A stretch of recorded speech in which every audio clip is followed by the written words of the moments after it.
Selamat pagi, salam sejahtera bagi kita semua.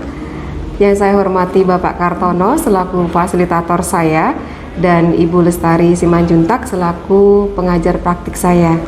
Perkenalkan, saya Veronica Minarsi, saya calon guru penggerak angkatan 6 dari SMA Santa Ursula BSD. Pada kesempatan kali ini, saya akan melakukan praktik coaching pasca observasi akademik, supervisi akademik terhadap rekan kerja saya yaitu Bapak Felix Wintala. Pada pertemuan yang sebelumnya saya sudah melakukan kegiatan observasi di mana Pak Felix mengajar di kelas 12 IPS 1 dan juga sebelumnya sudah melakukan tahapan pra-observasi terkait persiapan mengajar dan juga hal-hal yang diperlukan untuk memperlancar proses pembelajaran di kelasnya. Nah, pada kesempatan ini saya mengundang Pak Felix untuk ngobrol-ngobrol ya Pak ya. Jadi terima kasih banyak sebelumnya Pak Felix sudah bersedia untuk meluangkan waktu bersama saya. Kita akan diskusi terkait dengan apa yang sudah kita lakukan dalam proses supervisi yang lalu ya Pak ya. Jadi saya sudah ikut Bapak mengajar, kemudian saya juga sudah mencermati beberapa hal bagaimana proses Bapak dengan anak-anak di kelas. Namun sebelumnya kita ngobrol santai aja Pak ya, supaya rileks, supaya nggak tegang ya Pak ya. Nah, kira-kira Pak hari ini kabarnya gimana Pak?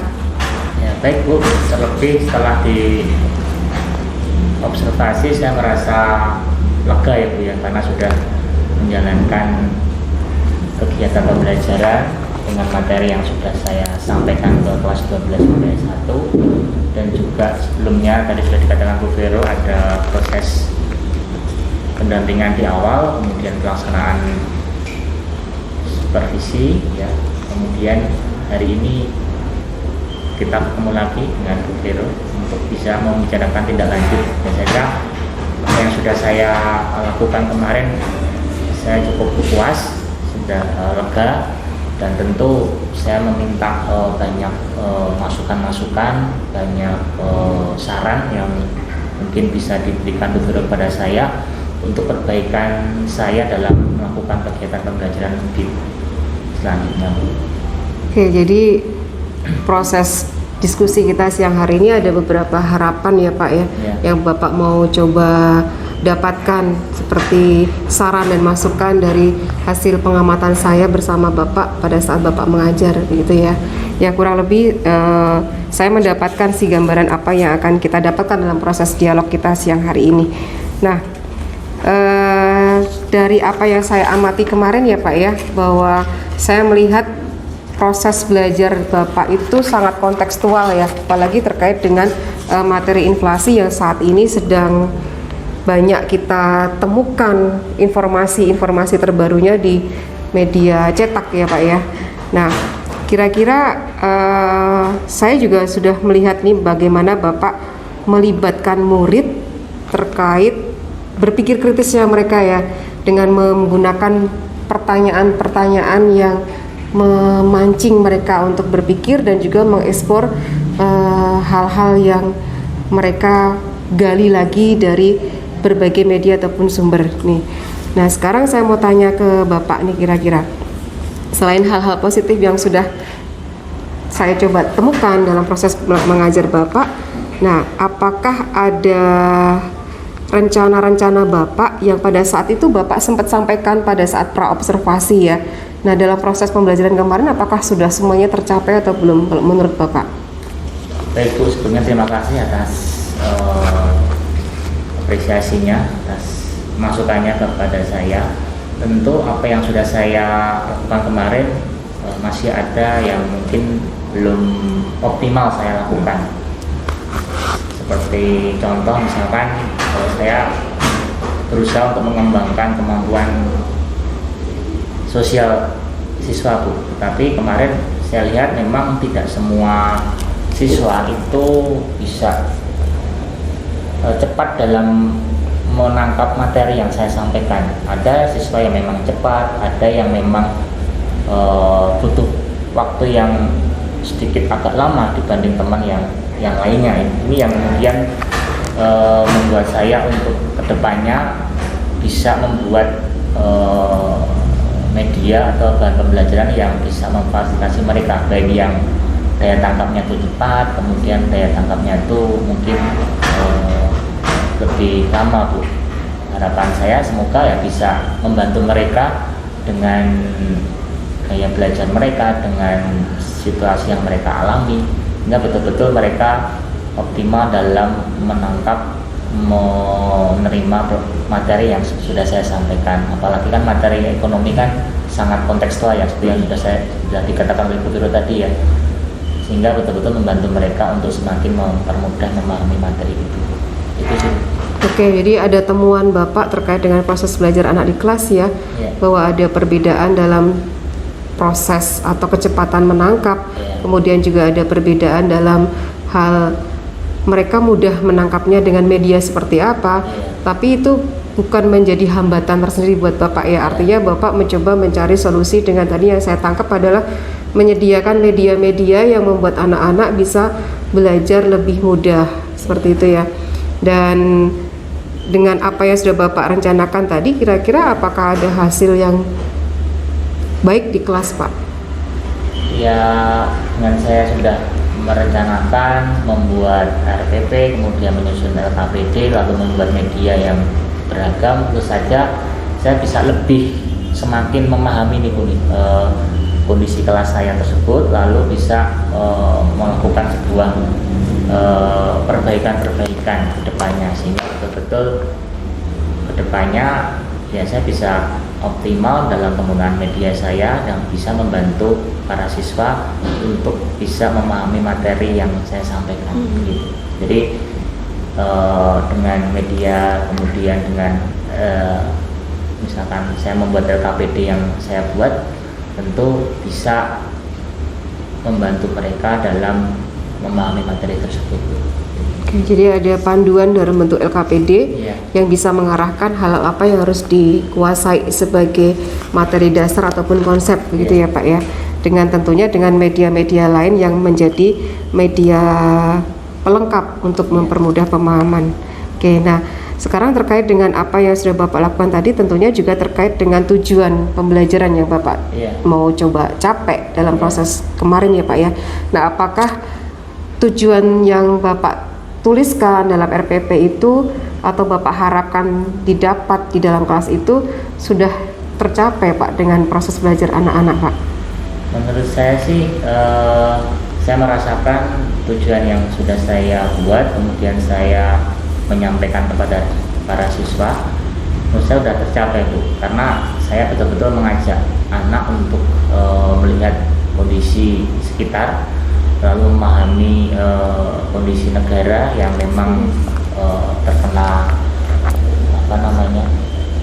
inflasi, lalu kemudian mencoba menganalisis apa dampaknya, kemudian penyebabnya seperti apa, kemudian bagaimana cara negara tersebut untuk bisa mengatasi inflasi tersebut, sehingga betul-betul tidak hanya sekedar teori saja, tetapi betul-betul saya mengajak para siswa untuk melihat pengalaman sekitar yang kontekstual, yang kemudian sangat membantu anak untuk bisa memahami materi. Dan nantinya kemarin juga saya mengarahkan anak untuk mencoba membandingkan kenaikan harga di beberapa daerah ataupun negara ataupun di sebuah pasar, yang kemudian akan mengantar mereka untuk bisa mengetahui bagaimana cara menghitung laju inflasi dan indeks harga. Ya, menarik ya Pak ya. Saya juga masih ingat ketika Bapak menyampaikan terkait dengan kalau kita berada dalam situasi inflasi yang dalam perkembangan beritanya itu kan mengarah kepada resesi gitu ya Pak ya, waktu itu ya. Lalu Bapak juga mengajak anak-anak untuk berpikir kalau berada di posisi seperti itu apa yang akan dilakukan. Berarti itu sangat bermanfaat buat paling tidak memberikan gambaran kondisinya seperti apa, lalu tindakan apa yang bisa dikatakan sebagai tindakan preventif yang walaupun sebagai pelajar mereka juga tetap bisa mendukung supaya kondisi inflasi di negara kita nggak terlalu bertambah berat ya Pak ya. Karena salah satu bentuk inflasi yang tadi kemarin disampaikan adalah imported ya kan ya Pak ya. Imported itu berarti mengambil dari luar, lalu itu juga bisa menjadi semakin tinggi ketika anak-anak fokus pada base-nya adalah barang-barang import orientasinya ya. Jadi ada nilai nilai yang sangat bermanfaat, bagaimana anak itu menjadi salah satu pelaku ekonomi pun bisa berkontribusi terhadap keseimbangan ekonomi suatu negara dari cara mereka bertransaksi ya Pak ya, dari cara mereka berkonsumsi. Oke, menarik ya Pak, saya juga dapat kok di situ bagian itu. Sebagai guru saya juga bisa menangkap pesan apa yang mau Bapak sampaikan, tidak hanya soal memahami konsep inflasi adalah dan gimana cara ngitungnya, tapi sampai ke implementasi di diri anak itu. Nah, apa yang saya mau coba tanyakan kembali adalah dari semua proses yang sudah Bapak lakukan, kira-kira apakah ada hal-hal yang menurut Bapak sudah baik dan harus dipertahankan, atau ada hal yang masih perlu Bapak tingkatkan kembali karena memang Bapak merasa kemarin kurang optimal seperti itu? Gimana Pak? Ya, menurut saya sih yang sudah perlu untuk saya pertahankan yang sudah disampaikan Ibu Guru tadi, bahwa ya saya bisa mengajak anak untuk belajar secara kontekstual, mengkaitkan materi dengan kehidupan yang nyata Bu. Itu betul-betul sangat membantu anak untuk bisa membantu memahami materi tersebut. Lalu tentu persiapan yang sudah saya lakukan jauh-jauh hari Bu, tidak mepet, itu membuat saya lebih bisa mempersiapkan diri, terutama memperkuat literasi, lalu mengajak anak untuk mungkin bisa mengembangkan diri, mempersiapkan materi dengan membaca sumber-sumber yang sudah saya berikan dan sudah saya sampaikan. Kemudian yang masih kurang Bu saja tadi media yang betul-betul bisa memfasilitasi semua kondisi siswa, sehingga baik yang mempunyai tingkat pemahaman yang cepat, kemudian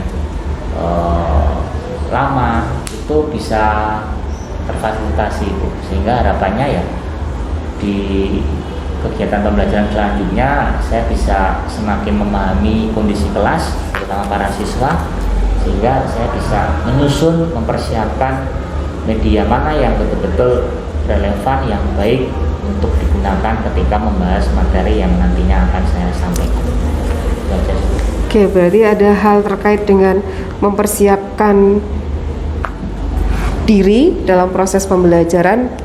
Persiapan tidak hanya soal bagaimana kita memahami konsepnya ya, tapi juga persiapan apa yang akan diberikan ke anak-anak, termasuk juga memahami kondisi dan karakteristik anak.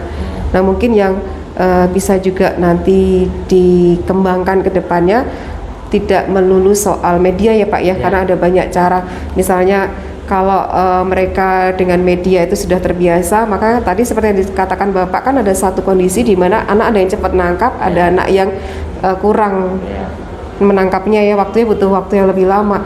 Nah, itu bisa juga dioptimalkan dengan mungkin tutor gitu ya Pak ya, seperti itu. Kemarin saya coba lihat beberapa anak juga sudah mulai sharing satu dengan yang lain ya. Ini memang tapi masih perlu dikembangkan ya untuk proses kedepannya Pak ya. Oke. Nah, terkait dengan area pengembangan yang Bapak lakukan, apakah ada hal-hal yang akan diperbaiki dan gimana strategi untuk mencapainya Pak, atau strategi untuk melakukannya? Untuk tadi ya, selain memahami karakteristik para siswa, tentu dari diri saya juga bisa lebih membekali diri dengan berbagai pengetahuan, lalu juga dengan mempelajari berbagai media dan juga modal-modal yang memang sesuai dengan materi dan juga karakteristik para siswa. Lalu kemudian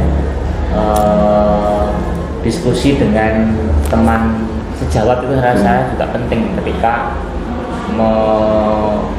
menemukan atau ingin memberikan materi yang sama, kemudian diskusi, kemudian bisa memunculkan ide-ide yang kemudian bisa dikembangkan bersama. Itu salah satu bentuk kolaborasi yang menurut saya penting untuk kita lakukan, supaya betul-betul dari masing-masing dari kita itu saling bekerjasama, berkolaborasi untuk bisa menghasilkan media pembelajaran yang betul-betul menarik dan juga kontekstual.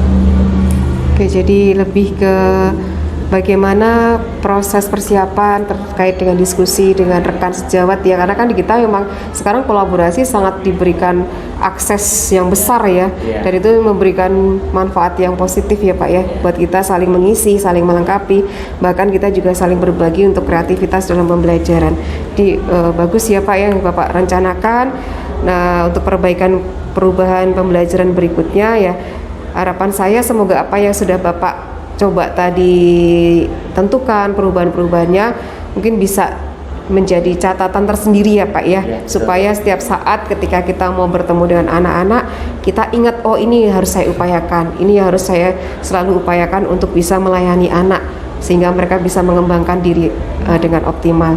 Nah, dari semua rencana itu apakah ada yang nanti akan menjadi inspirasi Bapak ataukah akan ada yang memotivasi Bapak menjadi motivator nih, kira-kira ada nggak Pak yang nanti kedepannya bisa membuat langkah Bapak semakin mantap dalam melakukan perubahan-perubahan itu?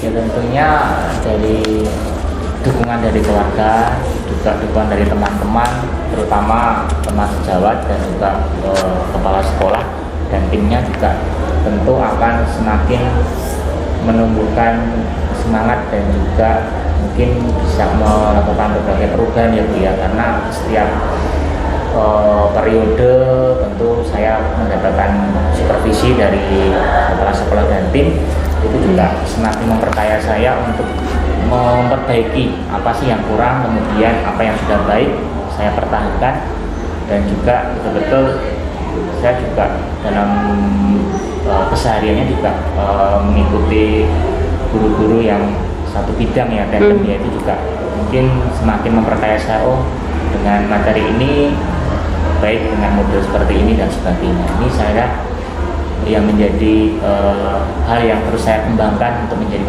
kekayaan saya, dan nantinya bisa semakin membuat diri saya semakin berubah dan bisa menjadi lebih baik gitu.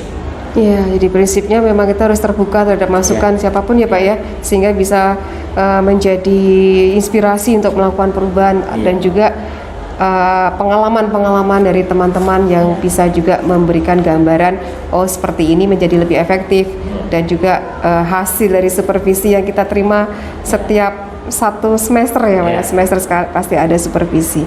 Oke, baik. Nah, kapan nih Pak akan diupayakan untuk perubahan-perubahan itu? Ya, setelah ini kan tentu saya berusaha untuk mengidentifikasi apa yang sudah baik, apa yang sudah apa yang belum. Tentu saja habis ini saya akan melakukan rencana menyusun perubahan-perubahan yang tentunya harus saya lakukan untuk bisa memperbaiki performa saya, dan juga bagaimana saya bisa membawakan di depan para siswa, sehingga betul-betul dari apa yang sudah saya alami, pengalaman-pengalaman yang sudah saya terima, itu betul-betul bisa membuat saya semakin semangat untuk melakukan berbagai perubahan. Gitu. Jadi secepatnya saya akan melakukan berbagai perubahan itu, dan tentu setiap ingin melakukan pembelajaran, ya saya akan berusaha untuk mempersiapkan diri dengan lebih baik. Ya, nanti perubahannya seperti apa nanti bisa di-sharingkan dengan teman-teman bidang studi ya Pak ya. Dalam pertemuan bidang studi mingguan itu kan bisa menjadi salah satu inspirasi juga untuk teman-teman dalam bidang studi yang sama gitu ya. Oke, bagus sekali Pak Felix. Terima kasih untuk waktunya, sudah berdiskusi untuk proses atau tindak lanjut atas kegiatan observasi yang sudah kita lakukan ya Pak ya. Dan semoga hasil dialog kita ini sungguh mampu memberikan manfaat buat Bapak untuk bisa mulai melakukan perubahan-perubahan yang tadi dirasa sudah ada hal yang memang harus diperbaiki dan juga dipertahankan ke depannya. Tetap semangat untuk melayani anak-anak dan mendampingi mereka dengan berbagai karakteristiknya, dan yakin bahwa apa yang kita sampaikan ke anak-anak, kita berikan pada anak-anak dan juga kepada teman-teman di lingkup guru juga pasti akan memberikan dampak yang positif. Terima kasih atas waktunya Pak Felix. Ya. Baik, demikianlah pasca observasi coaching dengan Bapak Felix Wintala yang sudah saya lakukan. Terima kasih. Salam dari Tangerang Selatan, bergerak, dan menggerakkan. Terima kasih.